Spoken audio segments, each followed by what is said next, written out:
तब्बल 4 वाजेच्या दरम्यान पाणी चालू झाला. वादळी वाऱ्यासह गारांचा पण खूप मोठ्या प्रमाणात गारा आल्या. या डाळिंब प्लॉटला धरून कमीत कमी 2.5 ते 3 महिने झालेले होते सेटिंग होऊन. 100-150 ग्रामची साईज होती याची. गारांनी पूर्णपणे 100% नुकसान केलंय. या आमच्या प्लॉटला स्टार्टअपपासून तर आतापर्यंत 4 एकरचा प्लॉट आहे. याला कमीत कमी 6-7 लाख रुपये खर्च आलेला आहे आतापर्यंत. आणि याचं उत्पन्न होतं 20 ते 25 लाखाच्या दरम्यान कमीत कमी. त्याच्या पुढे जाऊही शकतं, पण आम्ही कमीत कमी सांगतोय. तर हे पूर्णपणे 100% नुकसान झालंय. त्याच्यासह आमचं शेतात परत कांद्याचा पण माल होता, कांदे होते. कांद्याचं पण 100% नुकसान झालंय. काय अपेक्षा तुझी काय? अपेक्षा काही नाही सरकारकडनं, कारण की पावसाळ्यात पण अतिवृष्टीमुळे तेव्हा पण असंच झालं. बाग प्लॉट सर्व फेल गेले. आता सरकारकडनं एवढीच अपेक्षा आहे की जेवढं होईल तेवढी मदत करावी. तेवढे पंचनामे करून जी आमची नुकसान जी भरपाई आहे ती व्यवस्थित पार करावी त्यांनी. नुसतं आश्वासन देऊन काही उपयोग नाही सरकारने. पण सरकारने समक्ष येऊन बघावं की नुकसान काय झाले शेतकऱ्यांचे. असं सरकारने याच्यावर काहीतरी निर्णय घ्यावा, ठोस निर्णय घ्यावा, लवकरात लवकर घ्यावा. इथं शेतकरीचं पूर्णपणे खच्चीकरण होणार अशा प्रमाणे. काय नाव तुझं? माझं नाव शुभम मीरामन गांगुर्डे.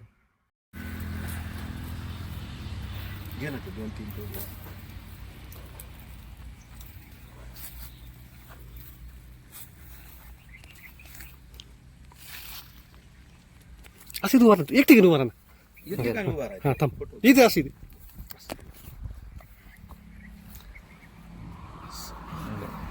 ऊन जे आहे ना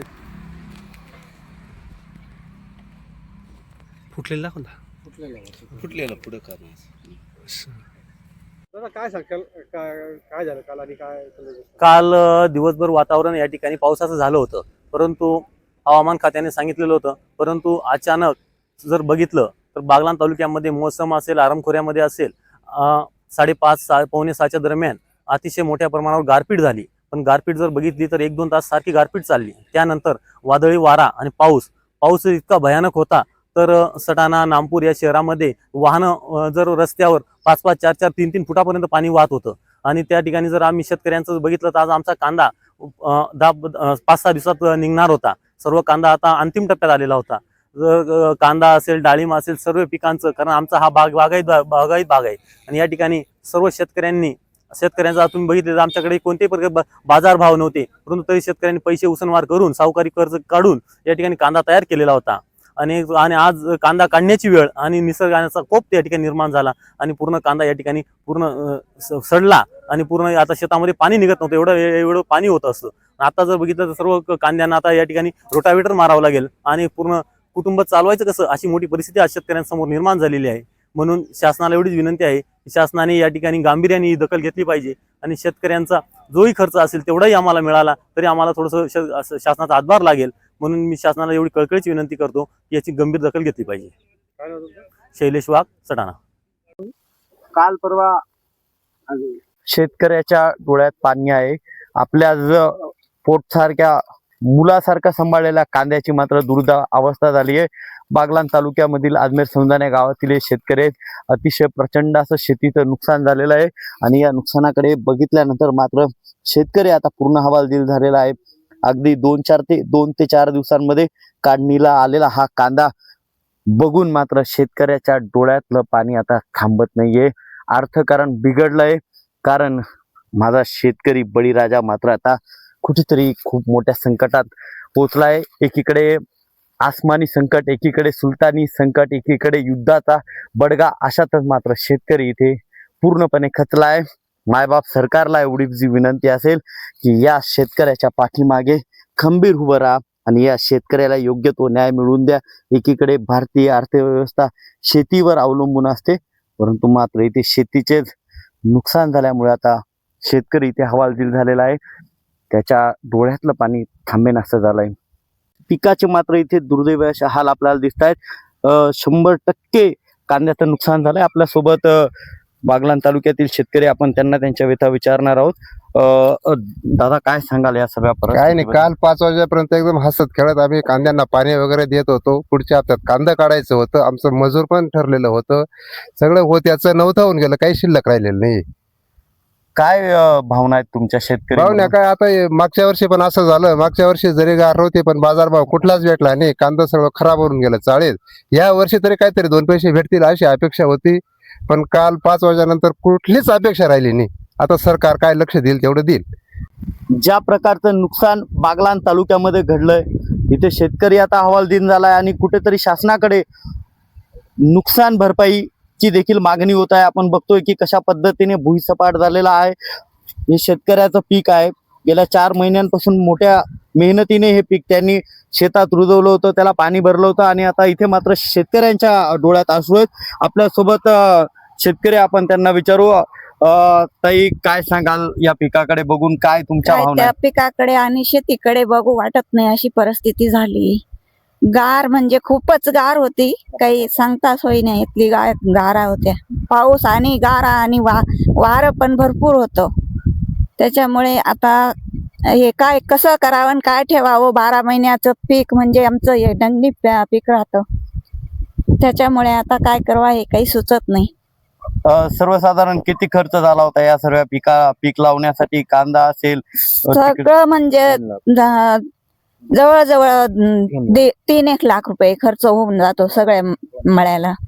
आणि आता यापुढे काय परिस्थिती राहणार आहे? तुमचे पिकं उद्ध्वस्त झालेले आहेत. तुमच्या सर्व गोष्टींचा विचार करावा लागणार आहे शेती संदर्भात. काय भावना आहेत या सर्वांबद्दल? काय वाटतं तुम्हाला? काय आता नुकसान भरपाई भेटायला पाहिजे सरकारकडून काही असं.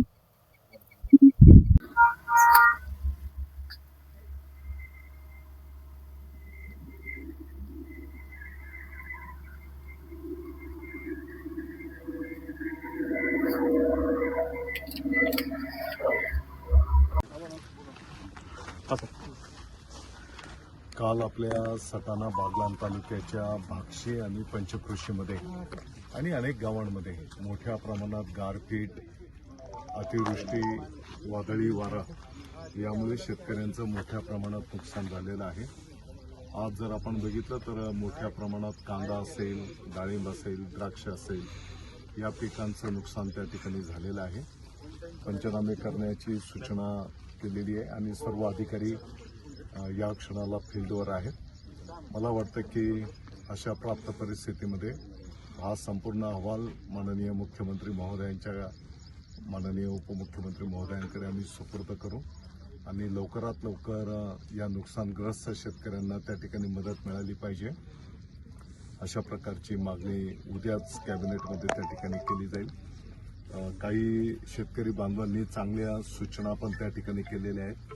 उदाहरणार्थ द्राक्षाच्या संदर्भामध्ये जे काही प्लॅस्टिक आच्छादन आहे त्याचं क्षेत्राचा निकष काढला पाहिजे आणि एक महत्त्वाची सूचना शेतकऱ्यांनी केलेली आहे की ऑनलाईन जे पीक नोंदणी करायची आहे ते सर्व्हर पीक पाहणी, तर ते सर्व्हर ते स्वीकारत नाही आणि म्हणून फिजिकली जी पीक आज अस्तित्वात आहे त्याचं ती पीक नोंदणी केली पाहिजे अशी एक मागणी आहे.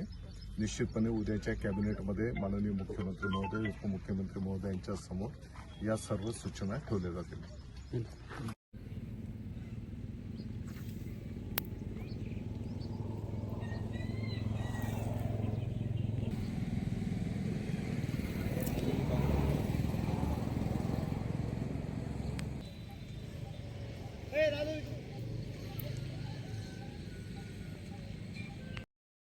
दादा, बागलाण तालुक्यातून गेल्या 3 ते 4 दिवसांपासून सातत्याने पाऊस पडतोय. काही ठिकाणी गारा पडलेल्या आहेत. आराईमध्ये देखील अशीच परिस्थिती झाली आहे. पूर्ण शेतीचं नुकसान झालंय. काय सांगाल या सर्व परिस्थितीबद्दल? मी तर म्हणतो डायरेक्ट हा दोष मी शासनावरती देतो. संकट ही येतच असतात. आज बघा ही किती नुकसान झालेले आहे, पण शेतकरी हा मेटाकुटीस पूर्ण आलेला आहे आणि जास्त मेटाकुटीस येण्यासाठी कारण शासन आड आलेले. कारण ज्या वेळेला आमच्याकडे माल असायचा त्यावेळेला भाव मिळू देत नव्हते. येणं प्रकारे कोणत्याही प्रकारे निर्यात बंदी करून किंवा कुठल्या तरी प्रकार करून भाव पाडला जात होता. आज जोपर्यंत आमच्यात ताकद होती तोपर्यंत लढतो. आज तर पूर्णतः नेस्तनाबूत झालेलो आहोत. आमचा गहू गेलेला आहे, मका गेलेला आहे, कांदा गेलेला आहे, परत डाळिंबाचे बाग गेलेले आहेत, कांद्याचे रोप सुद्धा उन्मळून पडलेलं आहे. आता जगावं कसं हा मी एक प्रकारे विवंचनेत आहे आणि प्रत्येक शेतकरी हा मेटाकुटीस आलेला आहे. खरं पाहिलं असता जर का शासनानं आधीपासूनच भाव शेतकऱ्यांच्या पोटाला परवडेल असा दिला असता तर आज ही शेतकऱ्यांवर वेळ आली नसती. माझ्या ते मते सर्वस्वी शासन जबाबदार आहे आणि मी म्हणतो खरोखर शासनाने आता दखल घेतली पाहिजे. पंचनामे त्वरित तयार करून तात्काळ मदत दिली पाहिजे. खरोखर साहेब आज शेतकरी एक खूप अडचणीत आलेला आहे. अजून याहून पुढे आत्महत्या या वाढत जातील. खरोखर याला मी फक्त जबाबदार धरतो, शासनाला जबाबदार धरतो, कारण यांनी आमचा शेतीमालाचा भाव ऐन टायमाला पाडलेला आहे आणि आज एक शेतकऱ्यांवर जगावं का मरावं ही परिस्थिती निर्माण झालेली आहे. खरोखर साहेब एक भगवंतानं सुद्धा निसर्गानं सुद्धा आता कोपणं थांबावं हीच मी आई सप्तशृंगी चरणी प्रार्थना करतो.